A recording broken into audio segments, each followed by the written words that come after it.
The paradox of choice.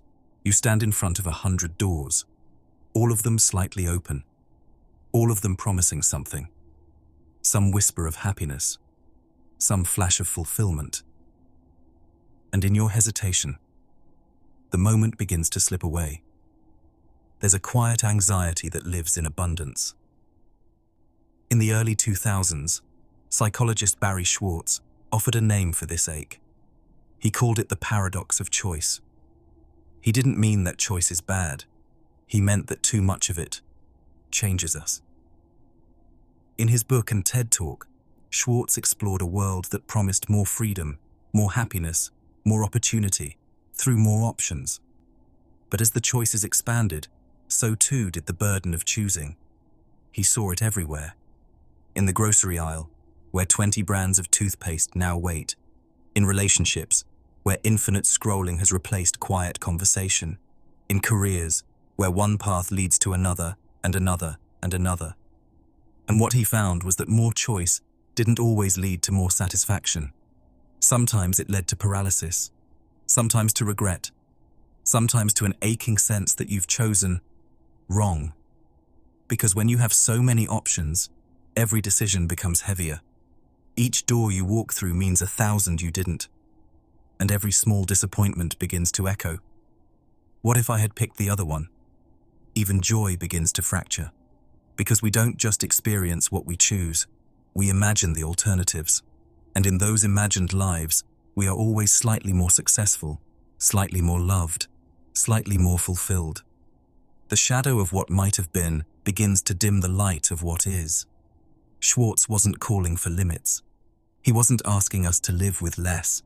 He was asking us to look more gently at our longing, to ask where the ache comes from, to ask whether we are choosing with clarity or with fear of missing out. There's a strange kind of hunger that modern life creates, a hunger not just for things, but for experiences, a pressure to optimize every moment, to find the perfect place, the perfect partner, the perfect version of yourself that is always just out of reach. But perfection is a moving target. And when you chase it long enough, even peace begins to feel like a compromise. Some people argue that this idea underestimates our adaptability, that we are capable of learning how to navigate abundance. And they may be right. But the paradox of choice is not about blaming the options. It's about noticing the weight. It's about asking, when was the last time I chose and then stayed? Stayed not because it was perfect, but because it was enough. Because it felt right, even with its flaws. Because you saw it clearly, not through the lens of what else could be, but for what it was. There is power in commitment. Not the kind that traps, the kind that deepens. That says, I will show up for this path. I will stop searching long enough to listen, to tend, to build, to be changed. So if tonight you find your mind running, if you are cycling through possibilities long after the day has ended, come back to one. One breath, one thought, one small corner of your life that is already here. Feel the choice to stay, even just for now, even just until morning. Memento Mori. One day, the world will continue without you. The sun will rise, warm and golden, spilling over rooftops. Trees will sway in the wind. Someone will laugh, someone will cry. Birds will glide across the sky in delicate silence. And your name will not be spoken. Still, the world will breathe. There's something haunting about that thought, and something strangely peaceful. In ancient Rome, philosophers didn't shy away from this feeling. They invited it in. They gave it a name, a phrase they would carry like a quiet stone in the pocket of their minds. Memento Mori. Remember, you must die. It was not a threat, not a warning, not a prophecy. It was a mirror, a way of remembering what matters. The Stoics, Seneca, Epictetus, Marcus Aurelius, they lived with this truth woven into their days. They wrote it into journals, whispered it during victories, carved it into art and coin and thought. They understood that to carry death with you is not to live in fear, but to live with depth. Memento Mori did not mean obsessing over the end. It meant learning how to begin again, and again, and again, with full attention. Marcus Aurelius, the emperor philosopher, once wrote to himself, "You could leave life right now. Let that determine what you do, say, and think." He wasn't being morbid. He was practicing presence. Because death, when you sit with it, softens everything. It slows time. It silences noise. It makes you notice the curl of steam from a cup of tea, the way a friend's eyes shine when they speak, the sound of your own breath as it moves through the dark. Memento Mori brings life into focus, not as a guarantee, not as something you can save or control, but as something you get to touch, just once. To remember you must die is to remember you are alive. Some people resist this idea. They think it's too heavy, too sad, too final. They ask, why hold such a thought in your heart? Why shadow joy with something so cold? But perhaps the shadow is what makes the light beautiful. The Stoics weren't asking us to become fixated on death. They were asking us to become more vivid in our living. Because so much of life is missed. We plan. We scroll. We wait for the perfect moment, the perfect version of ourselves, the perfect set of circumstances. And we forget that imperfection is all we've ever had. We forget that today, this quiet, ordinary today, is already a miracle. Memento Mori is the soft voice that says, do not postpone your presence. If this were your last sunset, would you hurry through it? If this were your last conversation, would you speak more honestly? If this were your final walk beneath the sky, would you look up longer? It doesn't ask you to change everything, it asks you to notice. Because there is wonder in what we often ignore. The way your hands age slowly, the breath of a dog sleeping beside you, the quiet hum of a house settling into night. These are the things we miss when we think we have forever. To live with death beside you is not to invite despair. It is to strip away the unimportant, the drama, the ego, the need to be right. What's left is clearer, cleaner, quieter, more real. You begin to forgive, not because it's easy, but because you realize how little time there is to carry the weight. You begin to love, not for guarantees, but for the sheer gift of being able to love at all. You begin to listen, not just to words, but to silence. The kind that speaks through stillness. The kind that reminds you, this, too, will pass. Everything will pass. And still, in the passing, there is something sacred. Seneca said, "Let us prepare our minds as if we'd come to the very end of life. Let us postpone nothing.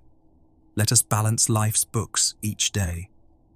He believed that to live well was not to live long.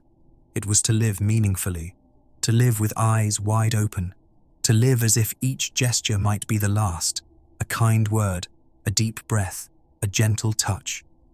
And even now, thousands of years later, that wisdom whispers, remember, you must die. And so, slow down. This moment won't return. Let it unfold around you. Let it hold you, not as a warning, but as a lullaby. The philosophical zombie. Imagine someone who looks just like you. They blink, they breathe, they smile when spoken to, they cry at the right moments. Every word, every gesture, every decision is the same. But inside, there is nothing. No thoughts, no feeling, no experience, just motion. This is not science fiction. It's a thought experiment. A strange, haunting mirror held up to the mystery of consciousness. The philosophical zombie, popularized by Australian philosopher David Chalmers in the 1990s, though rooted in earlier debates, the idea asks a deceptively simple question. Could there be a being that behaves exactly like a human, but has no inner world, no awareness, no sensation, no what it feels like to be alive, just responses, outputs, functions? And if that's possible, what does it say about you, about the nature of mind, of experience, of what it means to be more than machinery? The philosophical zombie isn't about the undead, it's about the invisible, that part of you that no one else can access, that quiet spark you cannot measure but know exists. When you taste your favorite food, when you feel sadness on a quiet evening, when you notice the sound of rain and something inside softens, that is consciousness. And the zombie doesn't have it. But if it walks and talks just like you, how can anyone tell the difference? How can you know that others aren't zombies? How do you know they feel anything at all? And more haunting still, how do you know you're not one? Chalmers introduced this paradox to challenge materialism, the belief that everything, including the mind, can be explained by physical processes. He argued that even if we understood the brain perfectly, every neuron, every signal, it would still not explain why anything feels like anything, why there is something it is like to be you, instead of nothing. This gap is called the hard problem of consciousness. Why does experience exist at all? And if it does, why does it matter? Some have rejected the zombie thought experiment. They say it's unrealistic, that consciousness cannot be separated from function, that if something behaves like it's aware, it must be. But that's the trick. The zombie is not meant to be real. It's meant to unsettle, to remind us that the most certain thing we know, our own awareness, is also the most mysterious. You know what it feels like to be you, but you can't prove it. You can't package it. You can't give it to someone else. You can only live it. And that might be the point. To remember that the most precious things in life are not always visible. That what we call consciousness, what we call soul, presence, being, is not something we detect, but something we are. So what does this mean for how you treat others? If you can never truly know another's inner world, does it matter more or less to be kind, to be patient, to assume that beneath every face is a flicker of selfhood, sacred and silent? What if the real value of this question is not in answering it, but in sitting beside it, letting it slow you, letting it open you, letting it remind you that presence is not just a gift you give yourself, but a grace you offer to others? So if tonight you feel distant from the world, disconnected, unseen, return to the miracle of awareness. You are not a zombie. You are here. You feel. You think. You wonder. And in that wondering, something stirs. Let it rise. Let it carry you gently into sleep. The hero's journey. There is a moment in every quiet life when the silence starts to hum. Not louder, but deeper. Like a frequency you've always known was there, waiting beneath the noise of your routine. A soft pull from somewhere far, and yet strangely familiar. You feel it before you can name it. And suddenly, the ordinary feels too small. In the 20th century, mythologist Joseph Campbell traced this mysterious pattern through the stories of the world. From the epics of Homer to the spiritual tales of the East, from tribal myths to modern cinema, everywhere he looked, he saw a shape, a rhythm beneath the narrative. He called it the hero's journey. It begins not in triumph, but in restlessness. The hero is not yet heroic, just a person, like anyone else, living among the familiar, going through the motions, until the moment arrives, the disruption, the whisper, the call to something more. Campbell saw that this call is often refused. There's fear, doubt, a desire to cling to comfort. But eventually, the hero crosses the threshold into a world where nothing is guaranteed, a world of challenge and growth, of trials that test the soul, not just the body.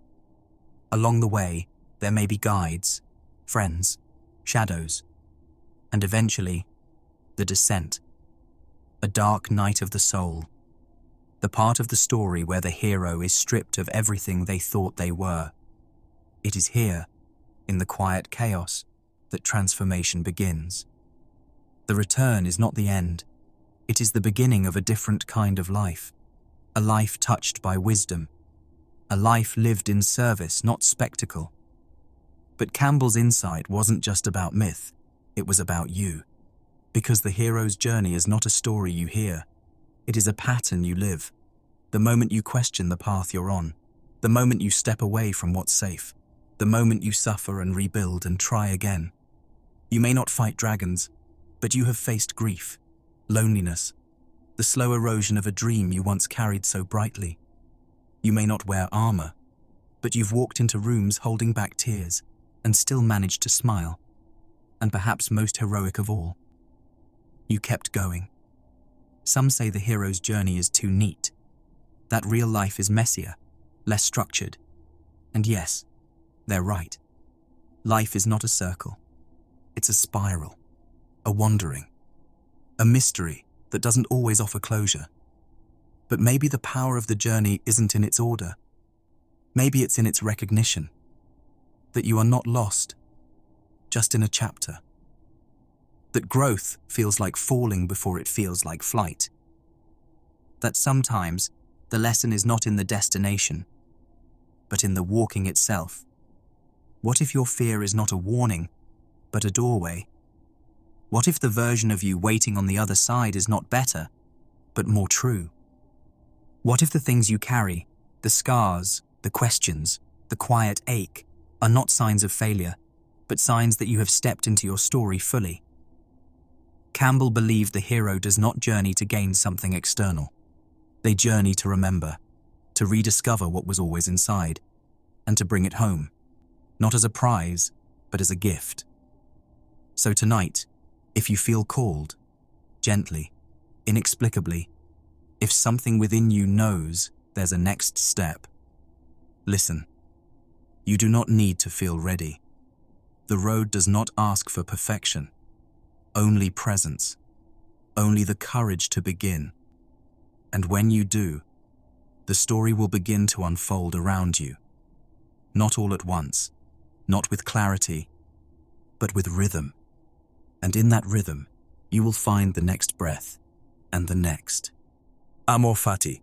What if everything that happened to you was supposed to? Not by destiny, not by design, but by something quieter, something deeper. As if the story of your life, with all its tangled turns, was already whole, just waiting to be loved. In the flickering corners of philosophy, few voices echo as sharply or as strangely tender as that of Friedrich Nietzsche. He was not a comfortable man, not in body, not in mind. He lived through illness, rejection, isolation. He wrote alone, walked alone, broke down alone. And yet, from that solitude came one of his most haunting ideas. Amor Fati, the love of fate, not the endurance of fate, not the tolerance of it. Love, to look at your life, not just the joy, but the sorrow, not just the wins, but the wounds, and to say, yes.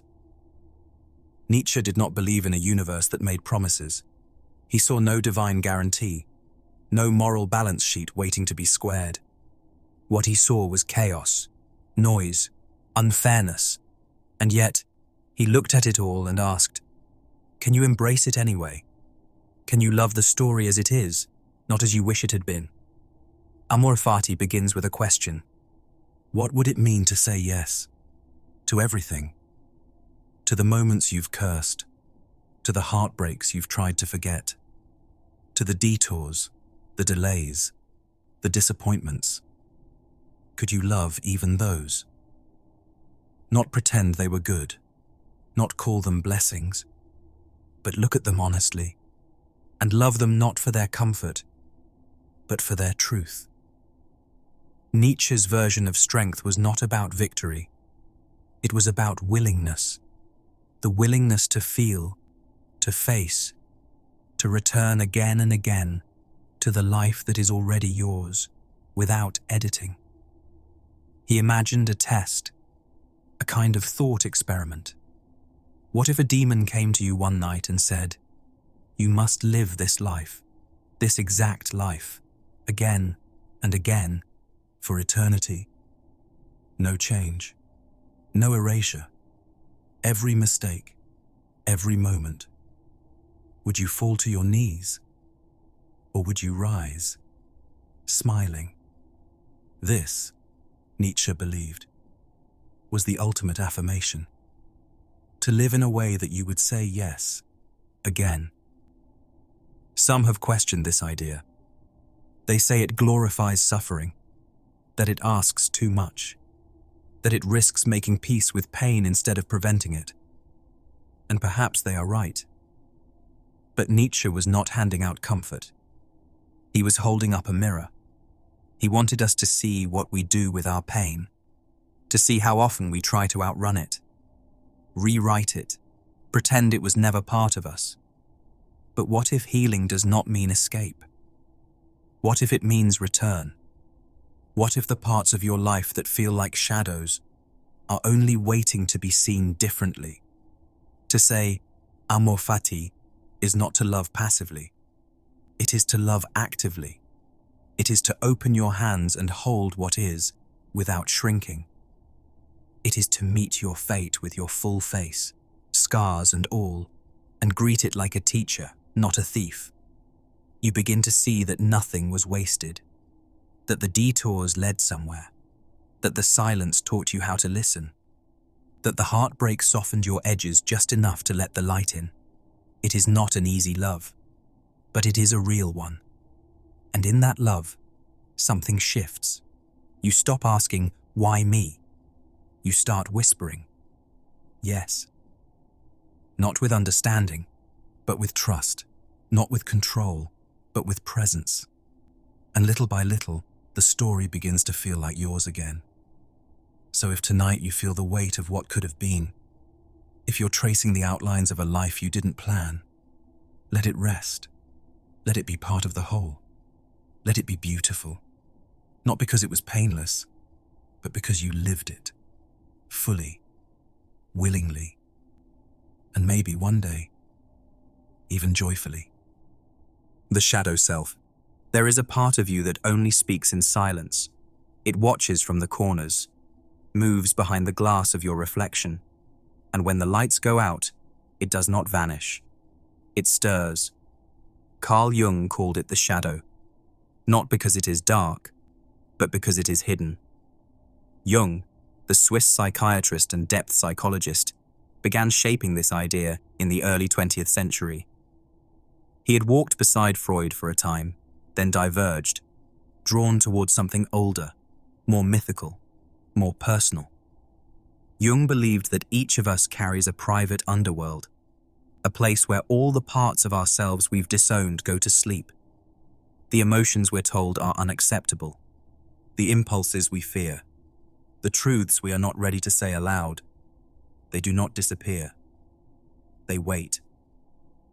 In the shadow lives your anger, your envy, your desire to be seen, your longing to belong, but also your creativity, your intuition, your wildness, your deepest instincts.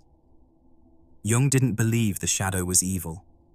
He believed it was unconscious, that its danger lies not in its nature, but in our refusal to see it. The more we ignore it, the more power it gains. The more we push it down, the more it returns, in dreams, in projection, in the patterns we repeat without knowing why. And so, the task is not to destroy the shadow. It is to meet it, not with shame, but with honesty, with the quiet courage to ask, what part of me have I left behind? What truth do I turn away from because it does not fit the image I've built. To look into the shadow is not to become someone else. It is to become more fully who you already are.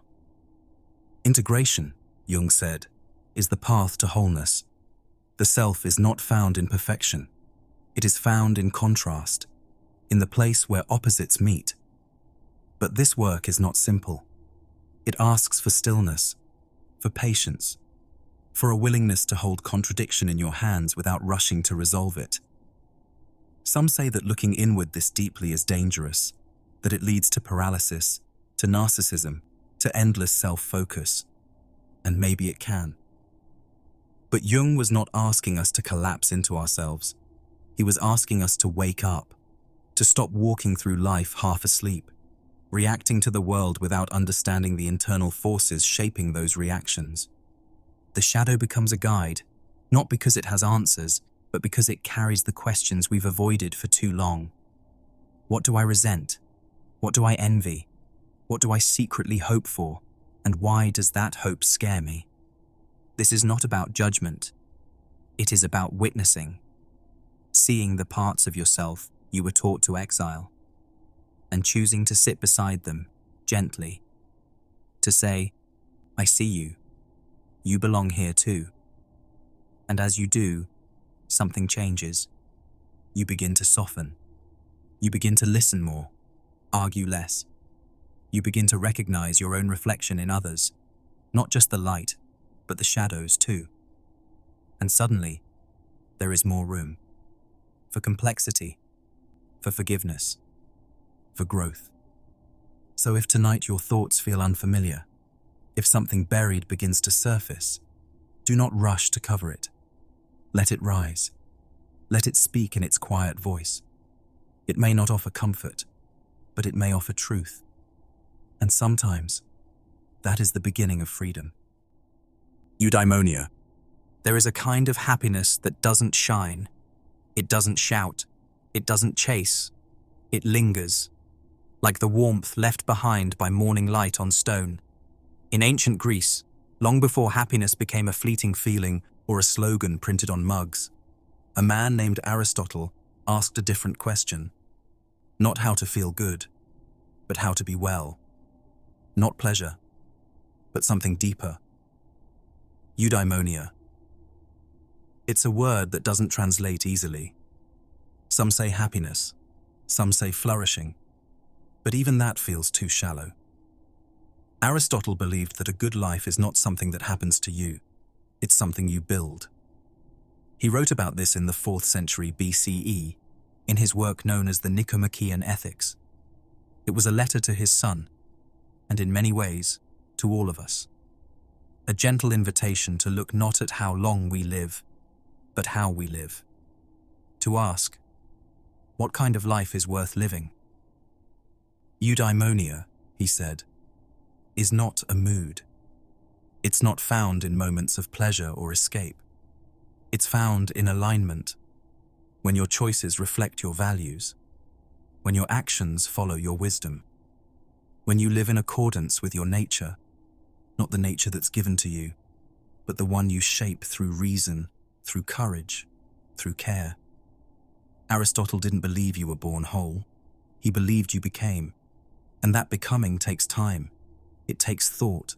It takes returning again and again to the person you are, and asking if you are moving toward the person you wish to be. He wrote of virtues, not as rules, but as habits, not as demands, but as guides. He spoke of moderation, of justice, of practical wisdom, of learning not just what is good, but how to practice it, slowly, imperfectly, daily. This kind of life isn't built on intensity, it's built on depth, a quiet commitment to what matters, even when no one is watching. But even in Aristotle's time, this idea wasn't without its challenges. Some argued that eudaimonia was too exclusive, that it required leisure, education, a kind of privilege that not everyone could access. And today, some wonder if it's too rigid, too tied to a model of achievement or balance that doesn't account for struggle, for trauma, for the unpredictability of life. But perhaps Aristotle's real gift wasn't a definition. It was the question itself. What does it mean to live well? Not just in theory, not just in ideals, but in the quiet practice of being human. What kind of life would feel full, even at the end? Not perfect, but full. Where would your time go? Where would your attention rest? Who would you become? Not for show, but for real. Eudaimonia doesn't ask you to smile all the time. It asks you to be whole, to live with coherence, to become, over time, a self you can trust. So if tonight you feel scattered, if the day felt like a blur of movement without meaning, come back to center, back to breath, back to that inner compass that always knows, even when it's quiet, not what to do next, but who to be. And from there, the path begins to appear again. Wabi Sabi. A chipped bowl, a faded curtain, a moment of silence that lasts just a little longer than expected. Sometimes, beauty doesn't announce itself. It waits, quiet, imperfect, hidden in the folds of what we often overlook. This is where the soul of Wabi Sabi lives. Rooted in ancient Japanese philosophy, Wabi Sabi is not a rule or a technique. It is a way of seeing, a soft lens that reshapes the way we experience the world and ourselves. It has no single origin, no strict doctrine, but its echoes reach back through centuries of Zen Buddhism, where simplicity and impermanence were not flaws to be fixed, but truths to be embraced. Wabi once meant the loneliness of life in nature, away from society, stripped of excess. Over time, it softened. It became a word for quiet humility, for the kind of beauty found in solitude and stillness. Sabi, once linked with withering and decay, became something gentler too, a recognition that age and imperfection carry their own grace, that the passage of time leaves behind a kind of poetry, if we're willing to see it. Together, Wabi Sabi teaches us to find depth in the unpolished, to value what's incomplete, to love the marks left behind by life. In a culture that so often glorifies the new, the flawless, the permanent, this feels like rebellion. But it's not a rebellion of loudness. It's one of soft attention. Wabi Sabi does not seek to impress. It invites you to notice, to see the crack in the cup not as damage, but as story, to feel the uneven rhythm of a handmade object as a reminder that someone touched it, felt it, left a part of themselves in it. Wabi Sabi doesn't rush. It waits. It shows up in weathered wood, in autumn leaves, in the silence after a deep sigh, and also in you, in the way your body carries time, in the thoughts you've outgrown but still remember, in the smile that only appears when you're alone and at peace. But this way of seeing is not always easy. It asks us to soften our grip, to let go of perfection, to sit with what's unfinished, and find comfort in the fact that it might never be complete. Some people worry this makes us too passive, that accepting imperfection leads to stagnation, that contentment breeds complacency. But Wabi Sabi is not about resignation. It's about relationship, with the moment, with the material, with the reality that nothing lasts, and that in itself is beautiful. What if you stopped chasing perfect? What if you let your life be textured, uneven, real? What if every wrinkle, every chipped plate, every unfinished thought was a doorway to presence? Would you move more slowly? Would you speak more gently? Would you love more freely, knowing it might not last? Wabi Sabi doesn't promise certainty. It offers intimacy, not with what could be, but with what already is. So tonight, if something feels out of place, if you're holding on to a version of your life that never quite came true, Pause. Notice the light, the quiet, the breath that's still with you. This moment is not polished, but it's here. And maybe, just maybe, that's enough. The absurd hero. There are questions that echo even when no one is listening. Why are we here? What does it mean? And if it means nothing, why keep going? Albert Camus once said that the only serious philosophical question is whether or not life is worth living, not because he wanted to answer it for us, but because he believed the asking could reveal something deeper. In the wake of 2 world wars, in the dust of loss and rebuilding, Camus watched the world stretch toward order and reason and saw that the universe offered neither. It was silent, unmoving, vast, and unanswering. And yet, we go on. He called this tension the absurd, the feeling that arises when our hunger for meaning meets a world that doesn't give it freely, when our desire for clarity is met with silence. Some call this despair. Camus saw it as an opening. He wrote about it in his essay, The Myth of Sisyphus, first published in 1942. He told the story of a man condemned to roll a boulder up a hill for eternity. Each time it nears the top, it falls, and so he begins again, endlessly, meaninglessly. But what if, Camus asked, Sisyphus was not defeated? What if he accepted his task fully and smiled? That smile, quiet, defiant, still breathing, that is the absurd hero. To live not in denial of the absurd, but in full view of it. To know that life offers no promises and still say yes. Not because of a reason, but because of the living itself. This is not a surrender. It is a kind of rebellion. Not the rebellion that fights, but the one that remains. The one that gets up again and again. Not with bitterness, but with clarity. Camus did not offer hope in the usual way. He offered freedom. Freedom from waiting for the universe to explain itself. Freedom from the need to be certain before taking a step. To live absurdly is to live without illusions, and still to choose life.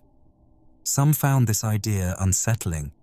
They asked, isn't meaning necessary for motivation? Isn't belief required for belonging?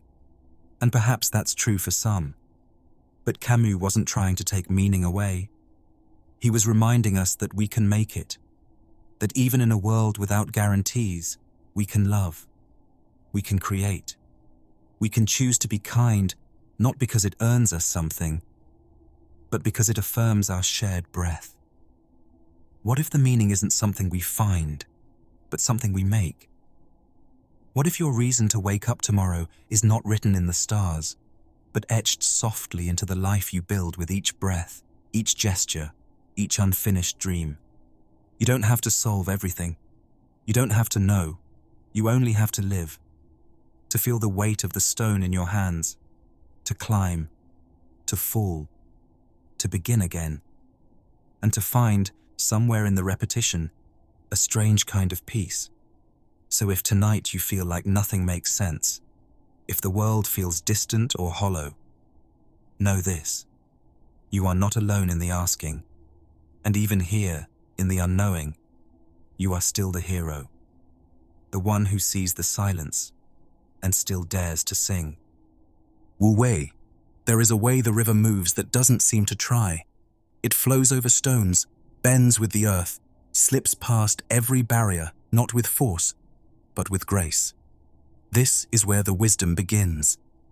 In the ancient verses of the Tao Te Ching, written over 2,500 years ago by a man named Laozi, or perhaps many voices bound by one name, there is a concept so quiet, so soft, that it almost disappears unless you lean in closely.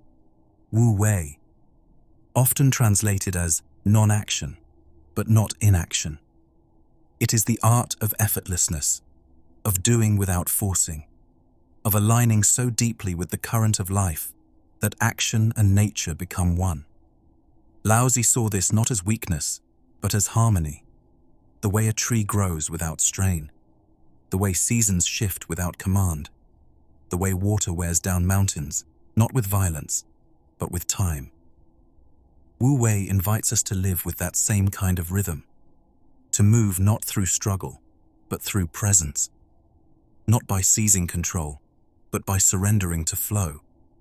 In a world obsessed with effort, with productivity, with pushing harder and going faster, Wu Wei asks a different question.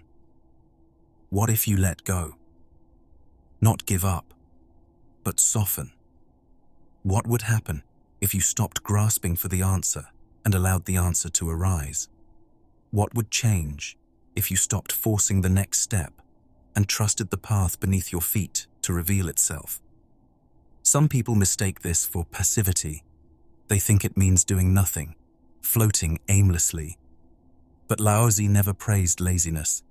He praised wisdom. The kind that knows when to act and when to wait. The kind that sees pushing against the tide often takes you further from the shore. To practice Wu Wei is not to abandon the world. It is to meet the world, gently.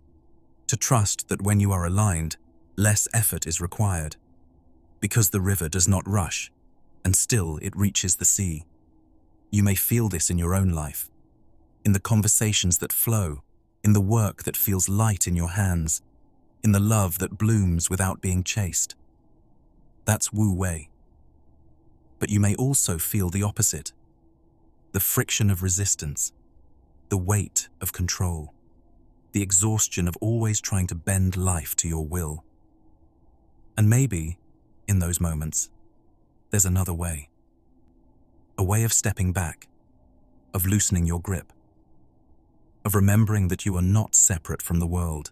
You are part of its movement, part of its breath. So what would it feel like to stop fighting the current, to trust the unfolding even when it's unclear, to let yourself be carried, not blindly, but with awareness? This isn't easy, especially in a world that rewards noise over silence, action over reflection. But perhaps the deepest change begins not in doing more, but in doing differently. Not harder, but truer. So tonight, if you feel tired, not just in body, but in soul, if your mind has been wrestling the day like a rope that will not loosen, breathe. Let yourself float. Let yourself be still. There is nothing you must solve right now. There is nothing to fix. Only this moment, and the quiet wisdom it holds. Radical freedom. There is no script, no guiding voice behind the curtain, no set path etched into the stars. Only you, and the moment you choose. In the years following war and disillusionment, Jean-Paul Sartre stood before a generation torn between hope and nothingness, and said something both terrifying and liberating. You are free, not in theory, in truth, radically, completely, undeniably free. Existentialism was born not from comfort, but from rupture, from a world where institutions had failed, where the old gods no longer spoke clearly, where certainty had slipped quietly through history's fingers. In that silence, Sartre listened, and what he heard was the weight of choice, the understanding that we are not born with a fixed essence, no pre-written meaning, no pre-approved identity. We exist first, and then we become. Through action, through decision, through the quiet yes or no of each passing moment. This is radical freedom, not the freedom to do anything, but the freedom to become someone. The understanding that every gesture, every hesitation, every decision you make is a brushstroke on the canvas of who you are, and no one else can paint it for you. This freedom is heavy. It is not the lightness of infinite possibility. It is the gravity of responsibility. Because when there is no one to blame, there is only the mirror. You are what you choose, what you allow, what you refuse. This doesn't mean you control what happens to you. It means you shape what you do with it, and that shaping is your life. Some resist this idea. They say it places too much on the individual. that it ignores the weight of trauma, of culture, of circumstance. And perhaps they're right. But Sartre never denied the complexity. He only asked that we not use it to disappear. To live in radical freedom is not to ignore the world. It is to live awake within it. To know that your presence matters. That your voice is not inevitable. It is a creation. That your silence is not passive. It is a decision. You may not have chosen your beginning, but you are always choosing your becoming. And even in the smallest moments, the glance, the pause, the breath, you are building a self. What kind of self do you wish to be? What values will you live, not in words, but in action? What truths will you carry, even when no one else sees? Radical freedom is not a burden to be feared. It is a question to be lived. And though it offers no easy answers, it invites a deeper kind of peace. The peace that comes not from control, but from clarity. Not from certainty, but from commitment. So, if tonight you find yourself at a crossroads, even a small one, if a quiet part of you wonders whether you are moving toward or away from yourself, pause. Feel the weight of your freedom, not as pressure, but as possibility. You are not a passenger. You are the pen. And the next line is yours. The Hedonic Treadmill. You reach the peak. The view opens wide. Your heart lifts. And then it fades. And before you know it, you are already looking toward the next one. This is the rhythm of modern life. A chase without rest. A promise that the next thing will be the one that lasts. But it never quite does. In the 1970s, psychologists began to study this pattern. They observed something strange. That no matter what happened to people, lottery wins, promotions, relationships, even losses, they tended to return to the same baseline of happiness. Up or down, the mind adjusted. They called this the hedonic treadmill. The idea that we adapt, quickly and quietly, to what once thrilled us. That happiness, when tied to external conditions, becomes a moving target. That once we get what we want, we stop noticing it and start wanting something else. A better job, a newer home, a different life. It's not because we are ungrateful. It's because we are human. The brain is wired to survive, not to linger. It notices the gap, not the fullness. It prepares, scans, reaches forward. And in that reaching, contentment slips through our fingers. We think, once I have this, then I'll be at peace. But the peace rarely arrives, because the goalposts move. Pleasure fades, novelty wears off, and the treadmill hums beneath our feet. Still, we keep walking, because stopping feels like falling behind. We mistake motion for meaning, we confuse more with enough, and the pace never slows. But what if the problem isn't desire itself? What if it's forgetting how to be still? The hedonic treadmill doesn't ask us to abandon dreams. It asks us to question our rhythm. To ask, when is reaching a form of running? When does improvement become obsession? And what are we really chasing when we say we want more? Some critics argue that this idea is too fatalistic, that it denies our ability to change, to grow, to experience deeper forms of joy. And they are right to question it. But perhaps it's not about denying joy. It's about widening our awareness, to notice not just the summit, but the climb, to pause inside the moment we worked so hard to create, to feel the quiet truth that what we have right now might already contain the seed of peace. What if the joy you're seeking is not in the next thing, but in this breath, in the warmth of a hand, in the softness of night, in the sound of your own heartbeat, steady and still? Not because life has become perfect, but because you are finally present enough to feel it. This doesn't mean settling. It means seeing. It means recognizing that the pursuit of happiness becomes hollow if we don't know how to stop and dwell within what's already here. It means remembering that contentment isn't complacency, it's clarity. So if tonight your mind is spinning, if the list of things undone is louder than the things already whole, pause. You have arrived, even if only for a moment, even if only in stillness. And maybe that's enough. Non-attachment. You hold something tight, a hope, a memory, a dream of how it all should be. And in that grip, so gentle you almost don't notice, suffering begins. Thousands of years ago, beneath the shade of a Bodhi tree, a young prince named Siddhartha sat in stillness. He had walked away from comfort, from title, from certainty.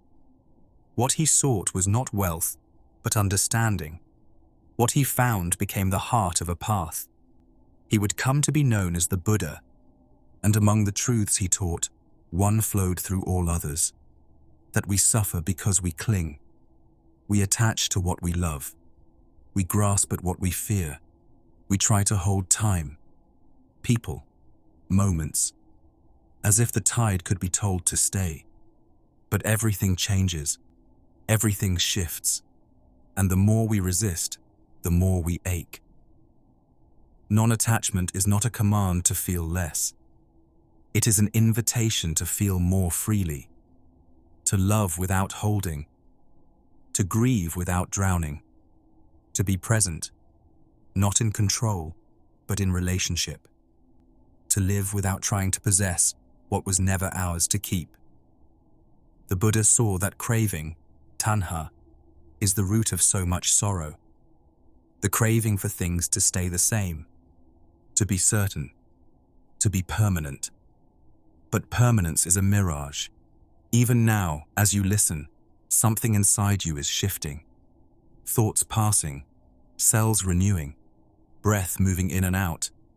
You are not a fixed thing, and neither is the world around you. To practice non-attachment is to make peace with this flow, to stop fighting the current, and instead, learn to float. This doesn't mean detaching in the way we often imagine. It doesn't mean apathy.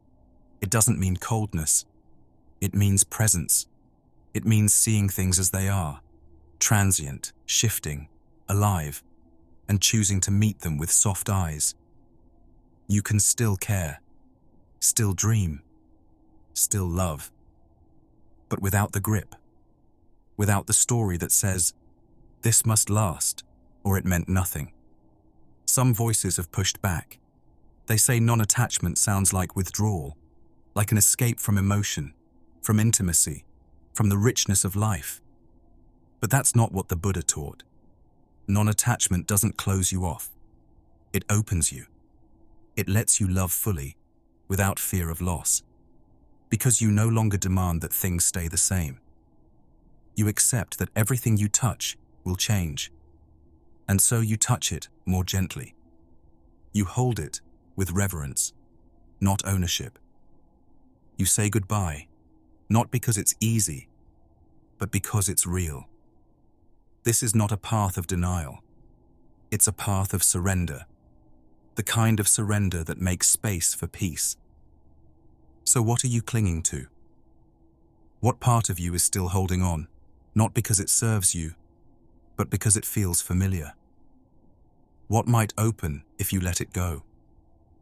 Not with force, but with breath, with trust, with the quiet knowing that release is not loss. It's alignment. It's allowing life to be what it is, and you to be part of it. So if tonight you feel the pull, the urge to hold tighter, to fix, to resist, pause. Let your fingers loosen. Let your heart soften. You are not giving up. You are giving in to flow. And there, in that flow, peace waits like a tide returning home. The golden mean. Somewhere between too much and too little, there is a quiet middle. It does not demand attention. It does not shine with intensity, but it holds something steady, something ancient, something true. In ancient Athens, beneath the colonnades of a growing philosophy, Aristotle taught that virtue was not at the edges, but in the balance. He had learned from Plato, walked the halls of thought that Socrates had shaped. But Aristotle's gift was different, less ethereal, more grounded. He looked not just toward the heavens, but into the lives people actually lived. And in those lives, he saw the danger of extremes. Courage, he said, is not the absence of fear, but the space between recklessness and cowardice. Generosity is not giving everything away or hoarding everything for yourself. It is found somewhere in the center. He called this the golden mean, a delicate point between excess and deficiency, a place where virtue lives, not as a rule, but as a rhythm. To Aristotle, this wasn't a fixed location. It shifted like breath, like seasons. What is too much for one person might be just enough for another. What is brave in one situation might be foolish in another. The mean is not a straight line. It is a dance.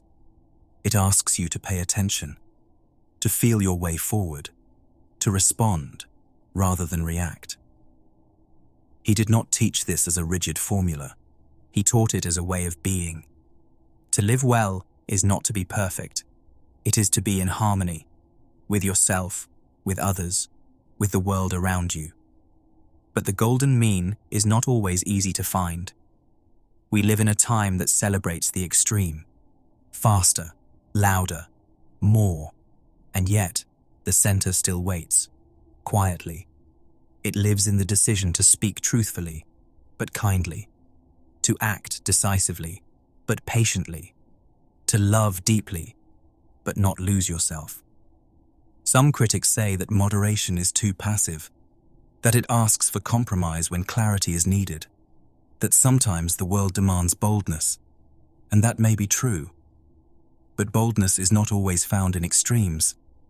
Sometimes it is found in restraint, in the wisdom to know when enough is enough, in the strength it takes to stop when everything around you says push, in the gentleness to see that balance is not the same as mediocrity. It is mastery. It is the quiet power of knowing yourself. So how do you find your mean? Not by measuring, but by listening to your motives, to your impact, to the way your actions sit in your chest afterward. Does this feel aligned? Does it nourish or deplete? Does it honor what matters or distract from it? The golden mean doesn't offer answers. It offers orientation. It invites you back, again and again, to the center of your own integrity. So if tonight you feel pulled to one side or the other, if you're caught between silence and explosion, between action and retreat, pause. There may be a third way, a quieter way, not a compromise, but a truth that lives in the space between. Let yourself feel for it. And in that feeling, something whole might return, right? Logotherapy. There are moments when life asks something of you and offers no explanation in return. Moments that fall like stones into still water. Unexpected, unwanted, unfair, and yet they come. In the shadow of the Holocaust, Viktor Frankl, a psychiatrist, a prisoner, a survivor, began to write. Not from theory, but from lived experience. He had lost everything: his family, his home, his freedom, but not his inner clarity. He asked a question that echoed louder than the silence around him. What keeps a person alive when all is stripped away? And his answer was meaning. Not comfort, not control, but something deeper. Logotherapy was born in the wake of this realization. A therapeutic approach rooted in the idea that the primary drive of human beings is not pleasure or power, but purpose. Frankl believed that even in the worst conditions, we are not merely reacting to life. We are responding, choosing. And that choice, he said, is where meaning begins. You cannot always change your circumstances, but you can ask, what does this mean to me? Not in the way that rationalizes or denies pain, but in the way that dignifies it. What is life asking of me in this moment? What can I give, even when everything seems taken? Frankl did not suggest that meaning comes easily. He knew the weight of despair. He had watched others break beneath it. But he saw, too, that those who found meaning, no matter how small, were more likely to endure. A memory, a person, a future goal, a quiet refusal to let suffering define them. Some psychologists questioned this view. They argued that placing the responsibility for meaning on the individual might be too much, that it could overlook the reality of trauma or the structural forces that shape our lives. And they weren't wrong. But Frankl was not saying we must invent meaning out of nothing. He was saying that meaning waits in every moment, and we can either turn toward it or away. He spoke of 3 paths to meaning: through work, through love, and through suffering. In the things we create, in the people we cherish, and in the way we carry pain when there is no way around it. He called suffering a human achievement when it is born with dignity, not as a punishment, not as a test, but as a truth. The truth that even when you are powerless in the outer world, you are never powerless in the inner one. So what does meaning look like for you? Is it found in the stories you tell, in the kindness you offer, in the quiet way you show up, even on the days when showing up feels impossible? Frankl believed that each person has a unique task, a responsibility that only they can fulfill. Not something grand, just something real, something true. So if tonight you feel uncertain, if you wonder what all of this is for, remember that meaning is not always loud. Sometimes it's the breath you take when you don't want to. Sometimes it's the word you choose when anger tempts you. Sometimes it's the stillness that holds space for grief. Meaning is not a reward. It's a relationship. And like all relationships, it deepens with attention, with presence, with the quiet decision to live, not just by habit, but by heart. Let that be enough. Let that carry you softly into the silence. Cognitive bias. You don't see the world as it is. You see it as you are, through lenses you didn't choose, through filters shaped by memory, emotion, instinct. What you call reality is a story stitched together by the mind. In the late 20th century, psychologists like Daniel Kahneman and Amos Tversky began to study these stories, not to remove them, but to understand them. What they found changed how we see ourselves. The mind does not work like a perfect machine. It works like a storyteller. It fills in gaps, it simplifies, it protects, it leans toward what is familiar, it clings to what confirms its view, it overlooks the slow truth in favor of the fast answer. These patterns came to be known as cognitive biases. They're not flaws, they're shortcuts. But sometimes, they lead us astray. You remember the one time something went wrong and forget the 99 times it didn't. You hear a piece of news that fits your belief, and suddenly it feels more true. You assume others are judging you more harshly than they are, and act from that fear. And most of the time, you don't notice, because the stories are so smooth, so quick, so close. These biases shape everything. What you notice, what you ignore, what you fear, what you think you know. And perhaps most importantly, how you treat others. Because if you believe your version of the world is the only one, it becomes harder to listen, harder to forgive, harder to change. But if you pause, if you soften the grip on certainty, something opens. You begin to wonder, what am I not seeing? What is my mind protecting me from? that I no longer need protecting from? What would it mean to sit with discomfort instead of rushing to resolve it? Some critics say we put too much focus on cognitive biases, that we reduce the richness of thought to simple patterns, that not everything we do is a trick of the brain, and maybe that's true.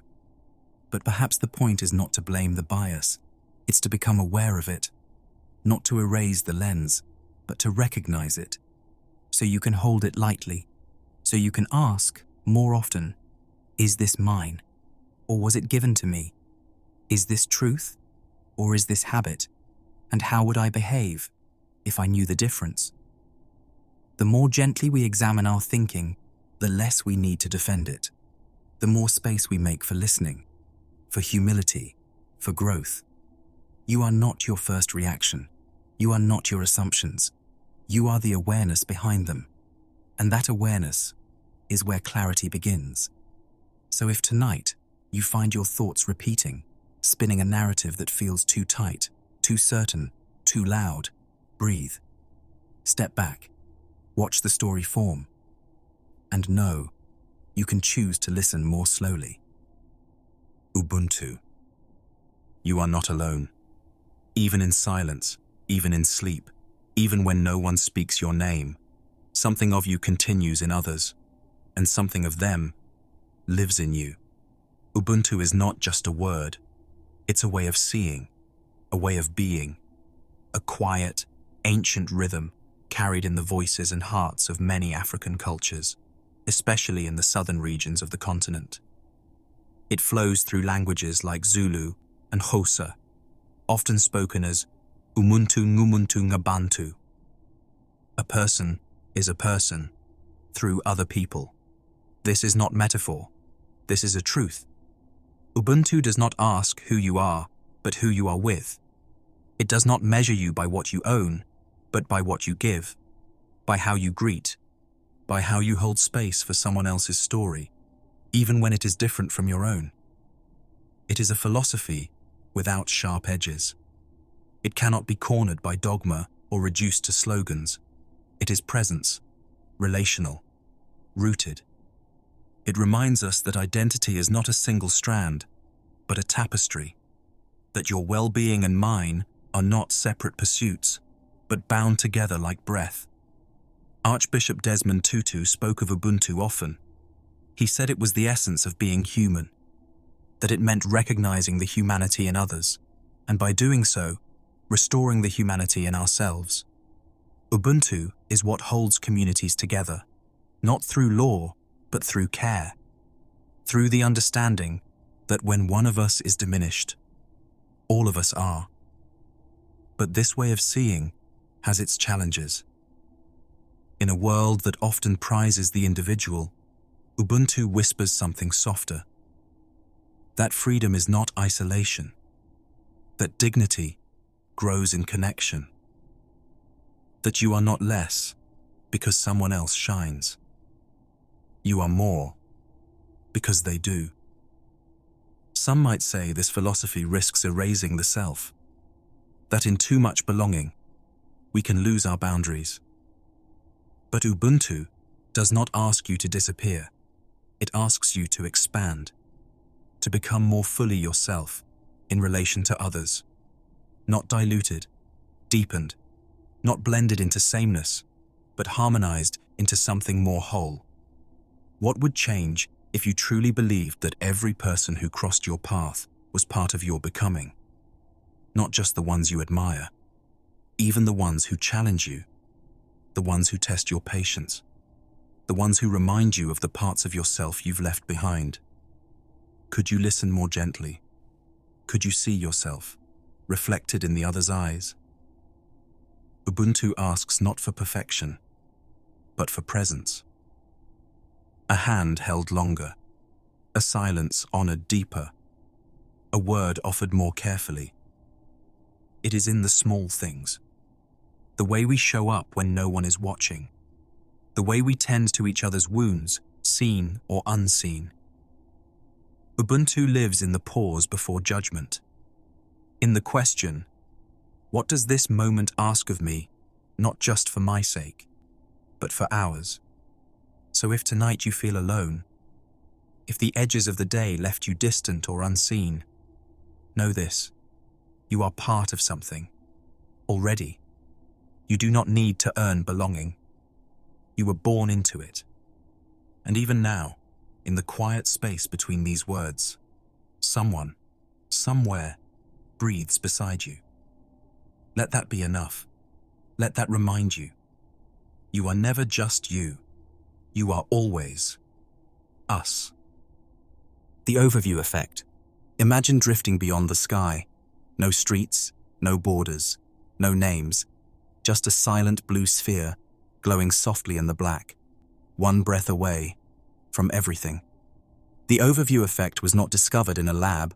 It was felt by astronauts, by dreamers, by those who stepped beyond Earth, turned and saw it whole. The term was coined by space philosopher Frank White in the 1980s. He interviewed astronauts who had gone into orbit and returned transformed. They spoke of it in whispers. A shift, a sudden clarity, not about science, but about humanity. From above, the planet is quiet, alive, fragile. No lines divide countries. No cities burn with their noise. It is one thing, breathing, a home. And in that view, something ancient stirs. The illusion of separateness begins to fall away. The boundaries we fight to defend, the identities we cling to, the stories we use to draw distance between ourselves and others, they all fade. And what remains is connection. Not theoretical, not symbolic, real. You realize the world is not something outside of you. You are part of it, made of it, moved by it.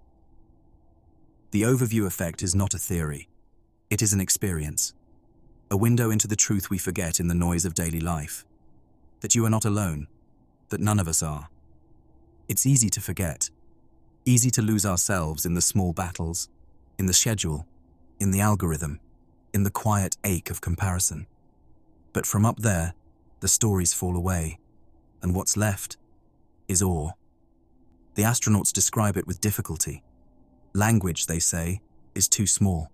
Some cried, some prayed, some returned home and changed their lives, became advocates for peace, for the environment, for unity. Because once you've seen Earth from space, it is never again just a planet. It is a miracle. Some critics say this awe is fleeting, that even astronauts return to routine, that inspiration fades. But perhaps the point is not to hold on to the feeling. It is to be reminded that it exists, and to remember that we don't have to leave the planet to feel it. You can experience the overview effect in the way you hold a child, in the stillness of the forest, in the quiet knowing that your breath is shared, your life entangled. You can feel it in the pause between thoughts, when you realize that the person you are judging is also scared, also searching, also made of stardust. What would happen if we lived with this view more often? If we remembered, even for a moment, how tiny we are, and how vast our capacity to care could be? If we let go of needing to win, to be right, to be separate, and instead allowed ourselves to belong to the earth, to each other, to this one precious world. The overview effect is not about becoming passive. It's about waking up to the wonder that's always been here, to the beauty that doesn't need to be earned, to the truth that you, we, all of us, are already enough. So if tonight your mind is filled with the noise of small worries, of unfinished lists, of imagined arguments, rise, let yourself float, look back gently, see the whole, and let it quiet you. The spotlight effect. You step into the room and feel it before a single word is spoken. The sensation that eyes are watching, that your shirt is wrinkled, your voice too soft, your words not quite enough. As if a bright light has found you, and everyone else is sitting in the dark. But the truth is quieter than that. Most people are far too busy thinking about themselves to be thinking of you. In the early 2000s, a group of psychologists, Thomas Gilovich and his colleagues, began to study this strange human feeling. They asked, why do we overestimate how much others notice us? And what they found became known as the spotlight effect. The quiet belief that the world sees more than it does, that our mistakes echo louder than they really do, that our awkwardness shines like a beacon when it barely flickers at all. The mind tells stories quickly. It assumes that because we feel the heat of our own embarrassment, everyone else must be warming their hands beside it. But they're not. They're caught in their own stories, their own doubts, their own spotlights. Understanding the spotlight effect isn't about dismissing how you feel. It's about softening it, about realizing that the stage you imagine yourself on might be smaller than you think. And that's a gift, because it frees you to be a little more honest, a little more gentle, to trip and not turn that moment into a monument, to speak and not replay every syllable like a broken record, to live more lightly. But even this knowledge doesn't always stop the feeling. Sometimes your heart still pounds after you speak. Sometimes you still lie in bed remembering the thing you said 2 years ago at that gathering no one else even remembers. And that's okay, because the mind needs time, repetition, stillness. It needs you to practice seeing things more clearly. Some argue that being self-aware is a good thing, that it keeps us socially careful, thoughtful, mindful of others, and they're right. But there's a difference between awareness and obsession, between reflection and rumination. The spotlight effect reminds us to return to balance, to remember that the moments we believe define us are often invisible to others.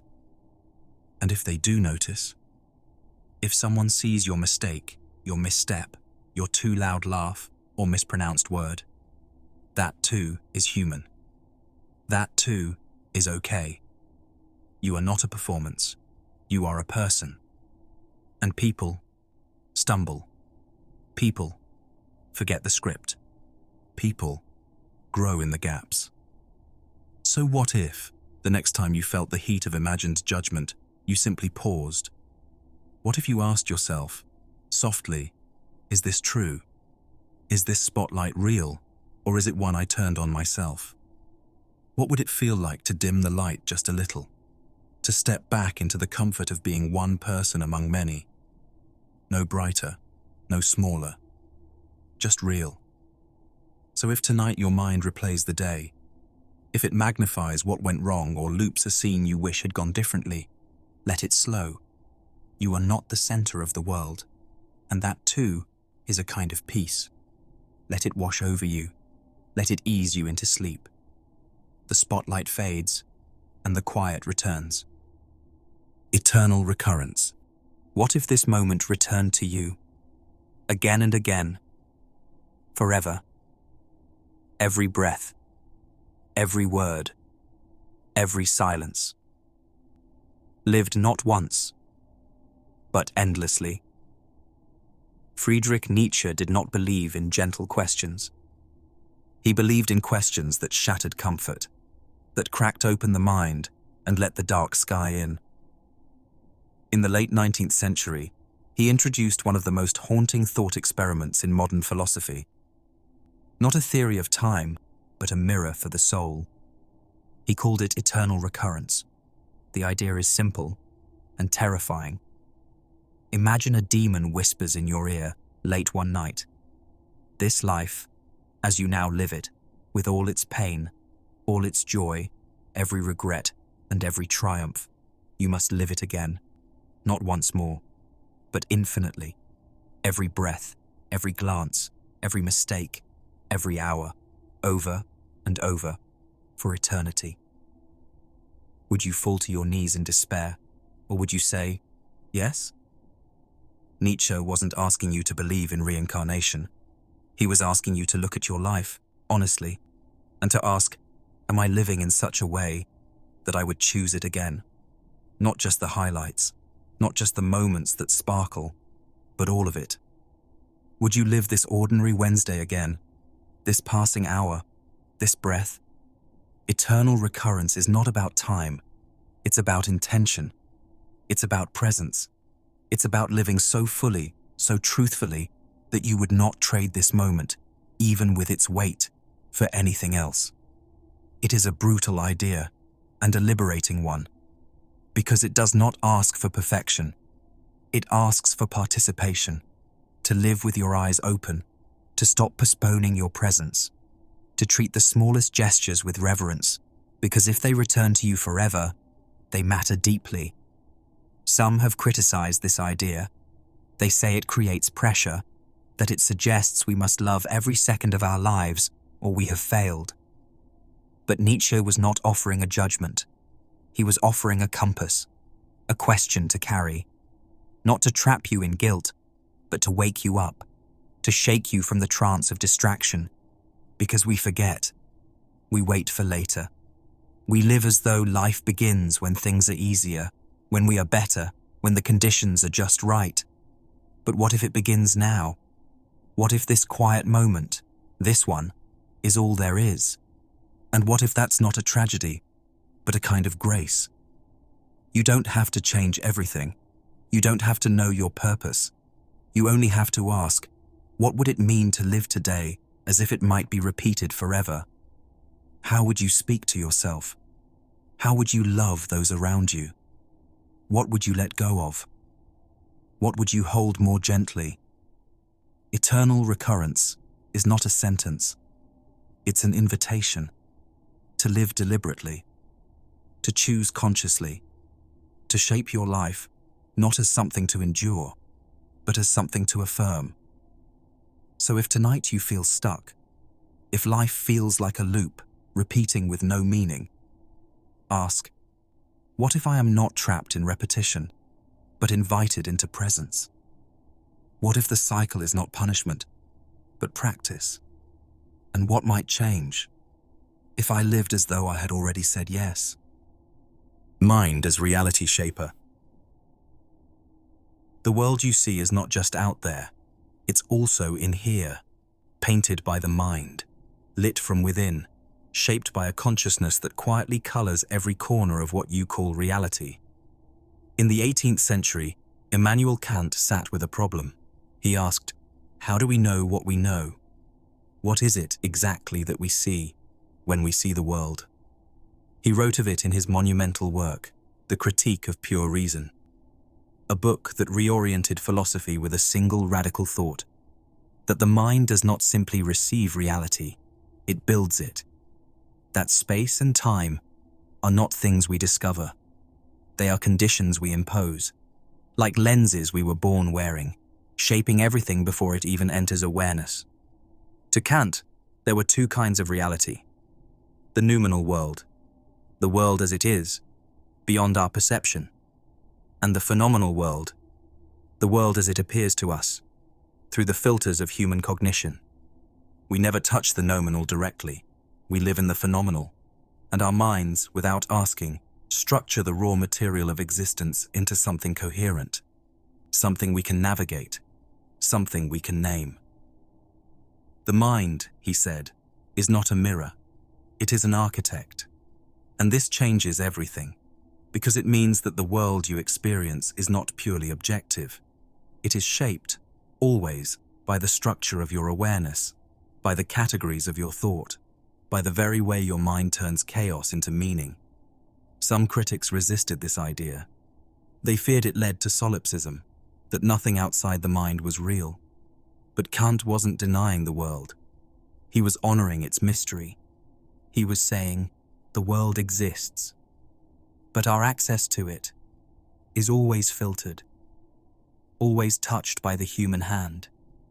And in that touch, something both profound and humbling appears. Because if the mind helps shape what is real, then knowing the mind becomes a sacred task. How do you see? What assumptions lie behind your perception? What habits shape your interpretation of events? And what might change if you saw differently? This isn't a call to doubt your senses. It's an invitation to curiosity, to recognize that your experience is not the whole picture. It's a version, a rendering, a window with a frame you didn't choose, but can learn to notice. And in noticing, perhaps loosen, perhaps reframe, perhaps soften. So much of our conflict begins with the belief that what we see is the truth. But what if it's only a truth? Not less real, just more delicate, more dependent on context, on expectation, on the unseen tools your mind uses to build the story. What if your reality is not something you find, but something you continually co-create, with your attention, your questions, your openness to being wrong? This isn't about illusion. It's about relationship, between you and the world, between mind and moment, between the self and the vastness it tries to name.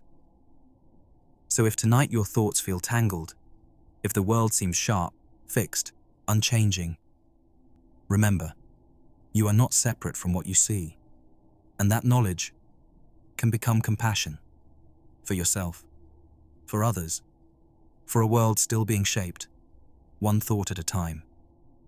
Interbeing, you breathe in, and somewhere a tree exhales. The rain falls, and deep within your tea, its memory stirs. Nothing stands alone. Not you, not this moment, not the smallest seed beneath the soil. Thich Nhat Hanh saw this, not as metaphor, but as reality. The Vietnamese Zen master and poet, born in 1926, lived a life steeped in silence and activism. He walked gently, but spoke truths with clarity. He believed peace was not a destination, but a way of being. And at the heart of his teaching was interbeing, a word he offered when the English language couldn't quite carry the depth of what he saw. It means, to be is to interbe. To exist is to coexist. To be a single note in a vast, invisible symphony. When you hold a piece of paper, Thich Nhat Hanh would say, you also hold the cloud that brought the rain, that nourished the tree, that gave the paper life. When you look into the eyes of another, you see not just difference, but sameness, your joy, your fear, your longing, reflected in a form you may never fully understand, but can still honor. Interbeing asks us to see beyond separateness, to recognize that the line between self and other is softer than we think. That compassion is not something we extend outward, it is something we uncover inward through understanding, through presence, through the choice to look again. This idea is not new. It echoes through Buddhism, through the concept of dependent origination, through the understanding that all things arise together, conditioned by each other, inseparable in their becoming. But Thich Nhat Hanh gave it a voice that was gentle, a tone that welcomed rather than instructed. He showed it not only through words, but through how he walked, how he ate, how he listened. And in those small acts, the world changed. Some have wondered whether this way of thinking loses the individual, whether too much connection means too little autonomy. But interbeing is not the end of identity. It's the expansion of it. It means you are not reduced to your labels, your mistakes, your titles. You are more, because you are part of more. You are shaped by what came before and shaping what comes next. Even your breath is not yours alone. What would change if we lived this way? What would soften if we saw ourselves not as separate minds, but as interwoven experiences? Could we forgive more quickly? Speak more kindly? Hold space for each other's stories without rushing to correct them? And what about the earth? If the tree is part of us, would we still cut it down without thought? If the river breathes through our lungs, would we still poison it so casually? Interbeing is not an abstraction. It is a lens. It shows you that every step matters, Every word carries weight. Not because you are being watched, but because you are connected. And connection is the root of care. So if tonight you feel isolated, if the day left you untethered or unseen, pause. Return to breath. Feel how it enters, not just your body, but your story. How it connects you to the air, to the wind, to the sky beyond your window. You are here, but you are also there, in every ripple, in every branch, in every unseen thread that binds us all together, and in that knowing, you are held. Radical empathy. Somewhere, someone is breathing through the same ache. You may never meet, you may never know their name, but their pain, their hope, their fragile longing, it hums along the same invisible thread that holds you too. There is a way of listening that goes beyond hearing, a way of seeing that reaches past the surface, a way of being that does not stop at the edge of your own skin. Radical empathy. It is not simply kindness. It is not politeness or tolerance or the nodding of the head that says, I understand. It is something deeper, something quieter, something harder, to feel what another feels, not just in thought, but in being, to imagine not how you would feel in their shoes, but how they feel in their shoes, to make space inside yourself for a world that is not your own. Philosophers and thinkers across centuries have explored this idea, from the teachings of compassion in Buddhism to Martin Buber's I-Thou relationship, to the civil rights writings of James Baldwin, Audre Lorde, and Bell Hooks. To understand someone, they all seem to say, you must be willing to be changed by them. Radical empathy asks for that change. It asks you to leave comfort behind, to step into another's story without rewriting it, to sit in silence beside their grief even when no words will come, to hear the anger and not defend, to feel the fear and not turn away. This is not easy. It stretches you. It challenges the borders of your certainty. It asks, what if you are not the center of the story? What if your truth is not the only one? Some argue that empathy is a luxury, that too much of it leads to paralysis, that if you feel everyone's pain, you will be crushed beneath the weight. But radical empathy is not drowning. It is opening. It is standing barefoot beside someone else's fire, not to be consumed, but to offer warmth, to offer presence, to say, I may not know what to do, but I am here. In a world that rewards distance, that encourages critique over connection, radical empathy is a quiet rebellion. It is refusing to reduce a person to their opinion, to their mistake, to their difference. It is remembering that behind every sharp word is a story. Behind every closed door is a wound. And sometimes, what someone needs most is not advice, not a solution, but your willing presence, your undivided attention, your stillness. What would change if we moved through the world this way? If we asked not, how can I fix this? But, how can I hold this with you? If we paused before judgment, to wonder what weight another might be carrying. You don't have to agree. You don't have to fully understand. You only have to soften, to allow your heart to remain open, even when it hurts, even when it's hard. Because when you do, something shifts. Not just in them, in you. You begin to see more clearly, more gently. The edges blur. And what remains is connection. So if tonight you feel the urge to retreat, if the day has left you hardened or guarded, let this moment be a quiet return to the feeling beneath the mask, to the human behind the difference, to the knowing that you and they are not so separate after all. And in that knowing, you may find peace. The concept of Ma. Sometimes, it's the space between the notes that makes the music. A breath before a word, a pause before a step. a quiet that carries more meaning than sound ever could. In Japanese aesthetics and philosophy, this space has a name. Ma. It is not empty. It is full of possibility. Ma is the silence that holds the conversation, the stillness between movements in a tea ceremony, the blank space on a canvas that lets the form breathe. It's not absence. It's presence. A presence that waits, softly, without demand. The origins of Ma are ancient, woven through Shinto, Zen, and traditional Japanese art forms. It does not have a single creator.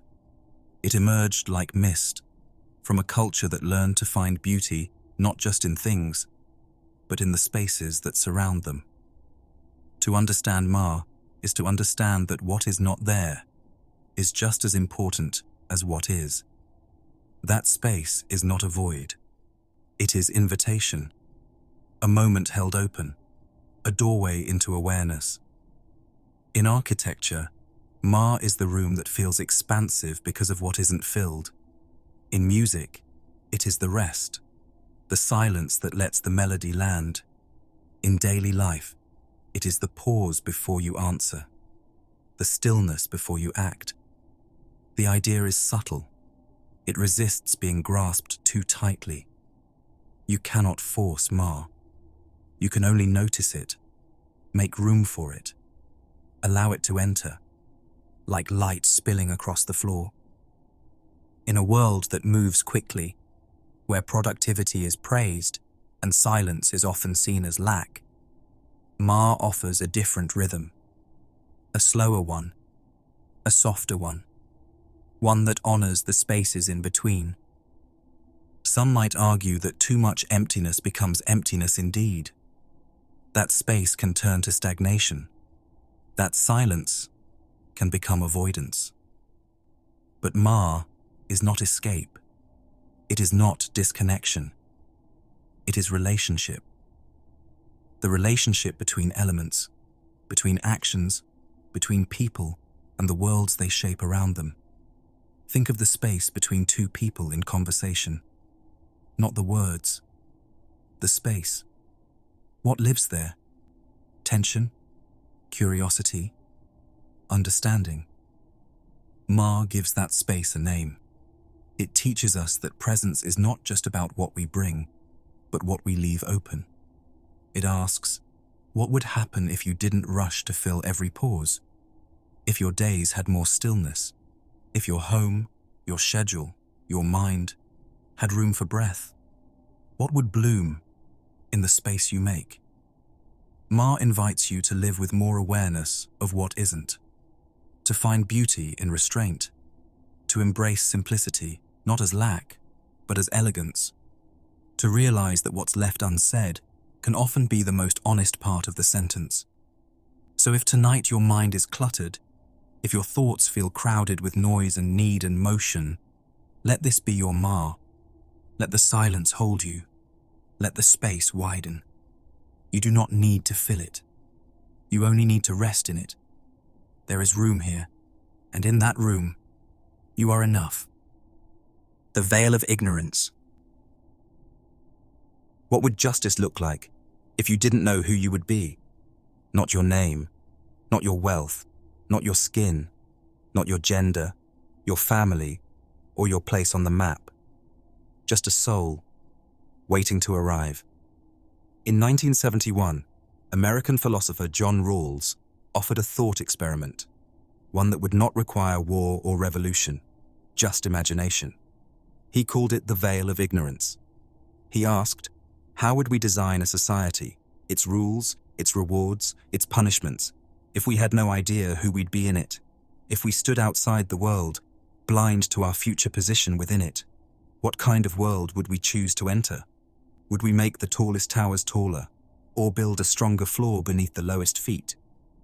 Would we create systems of fairness, not because we expect to win, but because we might not? Behind the veil, all identities vanish. And what remains is ethics, not as theory, but as choice. Rawls believed that only in that blind moment could we become truly fair. Because once you know who you are, the game begins. Self-interest whispers. Fear shapes your vote. Privilege becomes invisible, not out of malice, but out of habit. But behind the veil, everything softens. The child born into poverty might be you. The worker forgotten by policy might be you. The outsider, the stranger, the silenced, might be you. And so, Rawls said, design as though they are. Some have challenged this idea.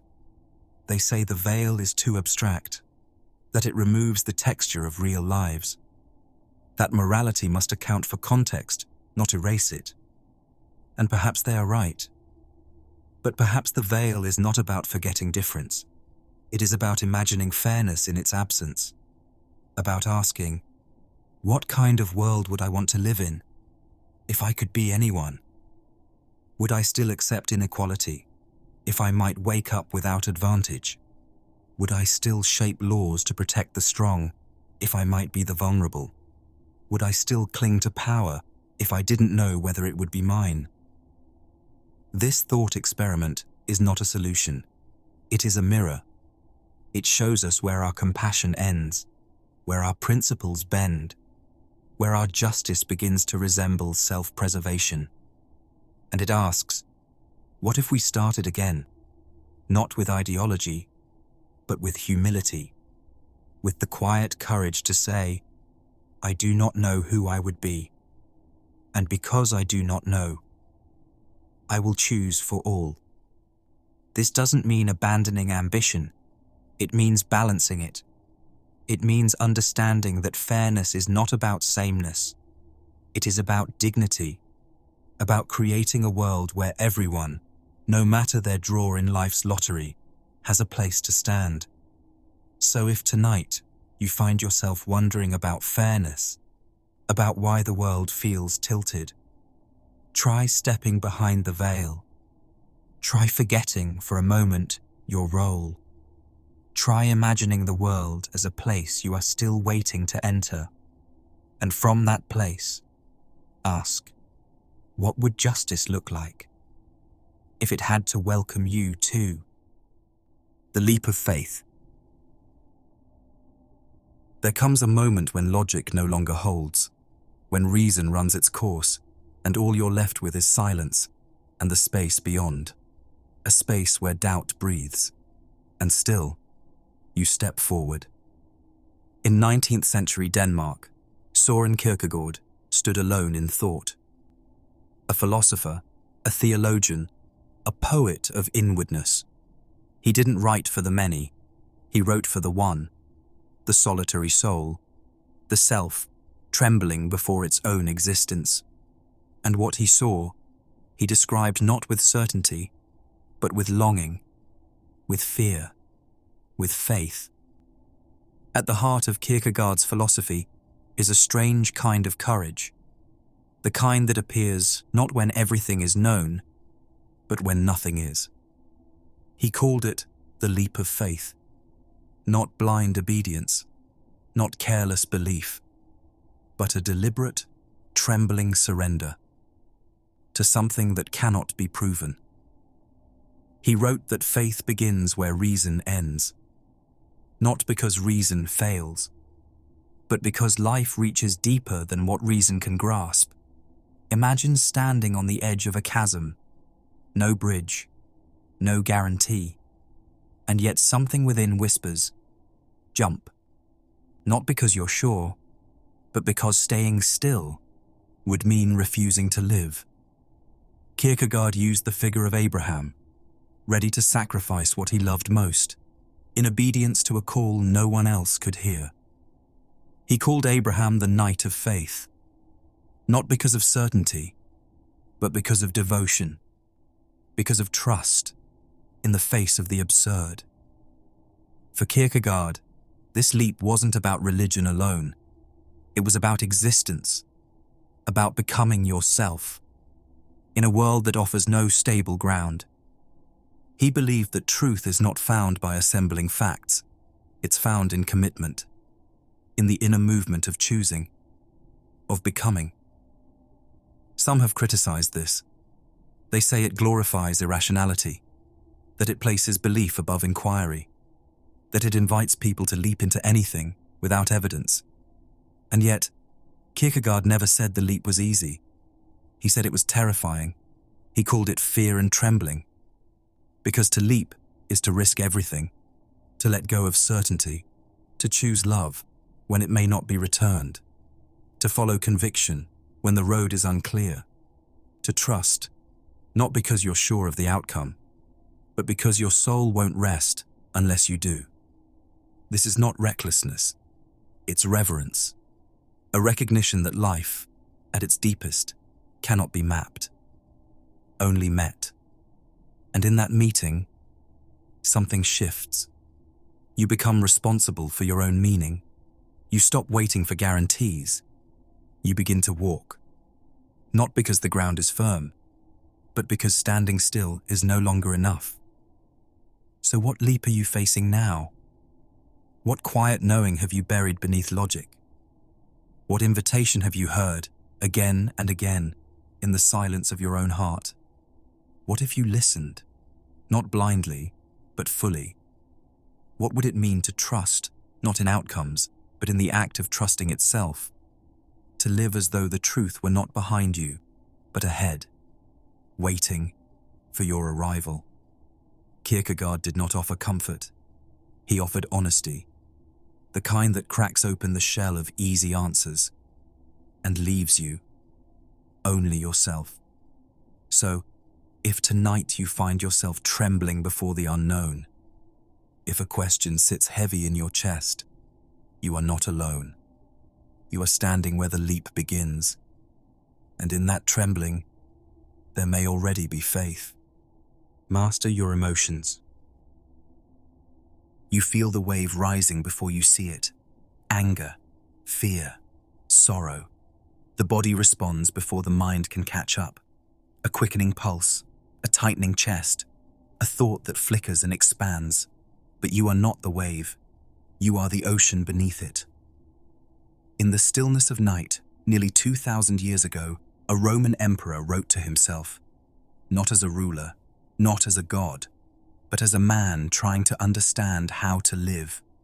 His name was Marcus Aurelius, and though his armies spanned continents, his true battlefield was within. His meditations were never meant to be published. They were reminders, quiet instructions to stay calm in the storm, to act with reason when emotion threatened to consume. He was a stoic, but not cold. He didn't reject emotion. He studied it, held it gently, watched it rise and fall. And in that watching, he found power. Stoicism, as a school of thought, teaches that while we cannot control what happens to us, we can choose how we respond. That emotion is not the enemy, but reaction without awareness is. To Marcus, the goal was not to feel nothing. It was to feel rightly, to remain clear, unshaken, to greet anger like a guest, not to suppress it, but to understand why it came, to meet fear with inquiry, to meet sorrow with presence. He wrote, "You have power over your mind, not outside events. Realize this, and you will find strength." Not domination, but discipline. Not resistance, but steadiness. The idea may sound simple, but it asks everything. To pause in the middle of your worst thoughts, to question the story you're telling yourself, to say, "I feel this, but I am not this."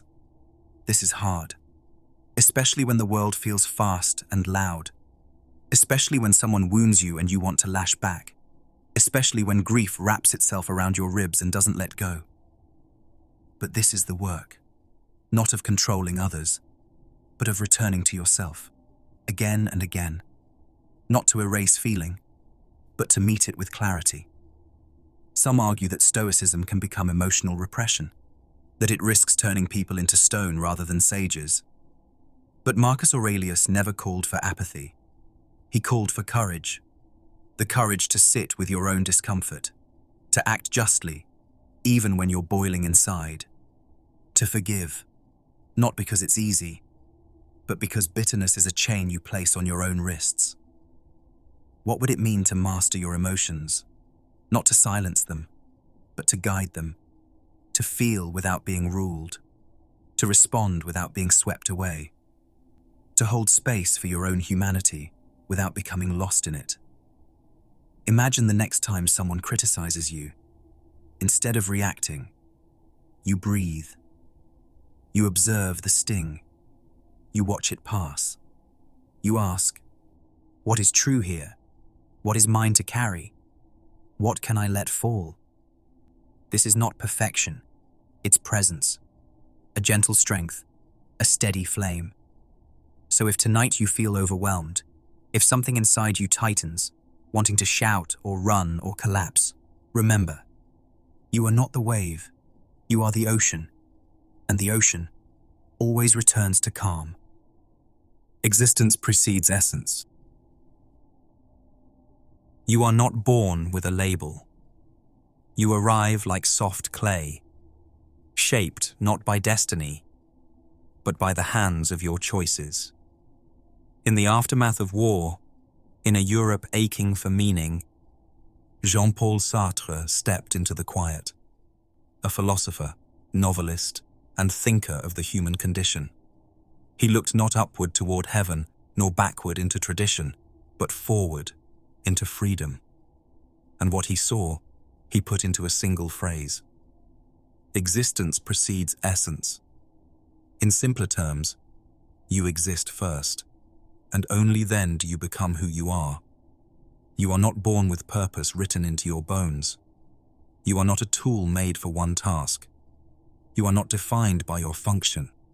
You are free, and that freedom is both gift and burden. Sartre, a leading voice in existentialism, believed that humans are condemned to be free. Condemned because with that freedom comes responsibility. No one else can choose for you. No one else can live your life. You must create yourself, one decision at a time. This is not the freedom of indulgence. It is the freedom of authorship. You are the writer, the page, the ink, and you must write, even when you don't know how the story ends. To say that existence precedes essence is to deny that anyone's role is fixed. It is to say that identity is not found. It is formed, not discovered, but decided. In the factory, in the kitchen, in the stillness of doubt, in the courage of action. Some might find this idea frightening.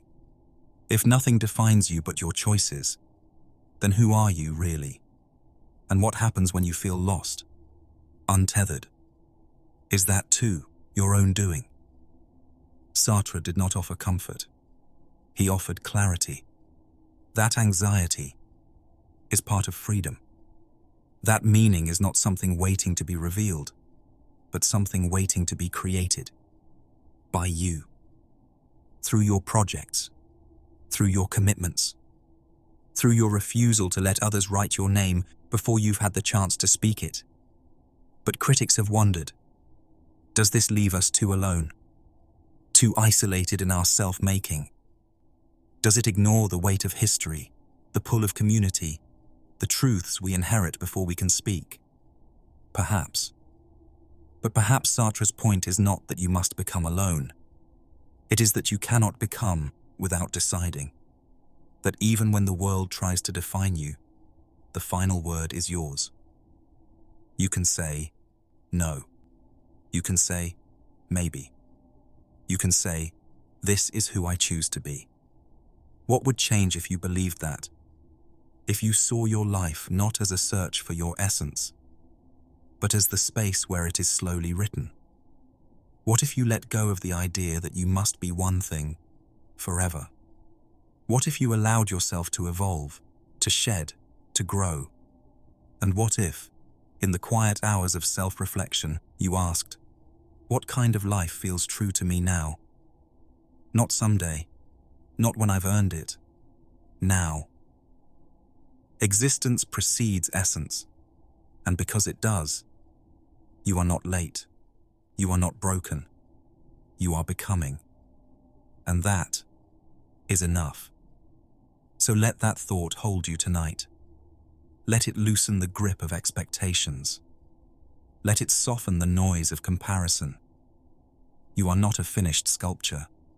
You are still forming, still unfolding.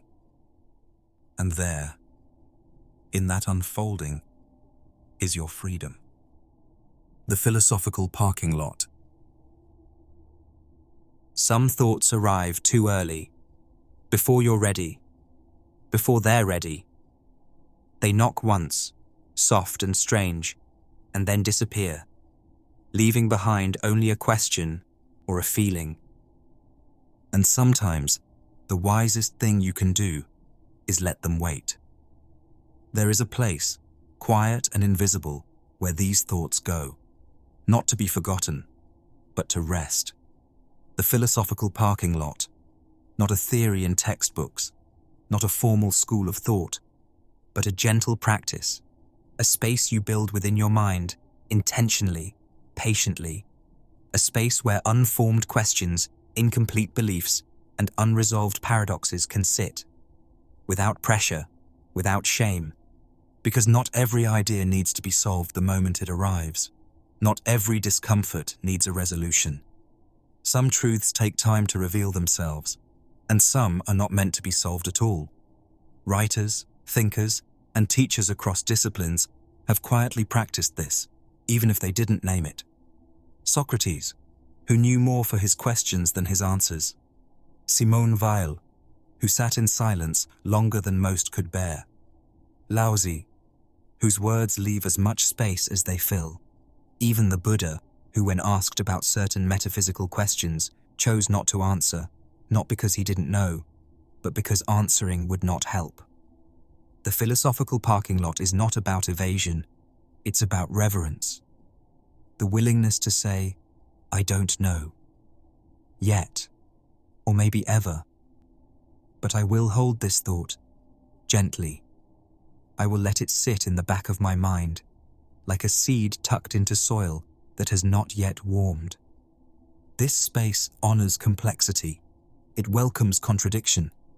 It understands that wisdom grows in layers, and that rushing to finalize belief can sometimes cause more confusion than clarity.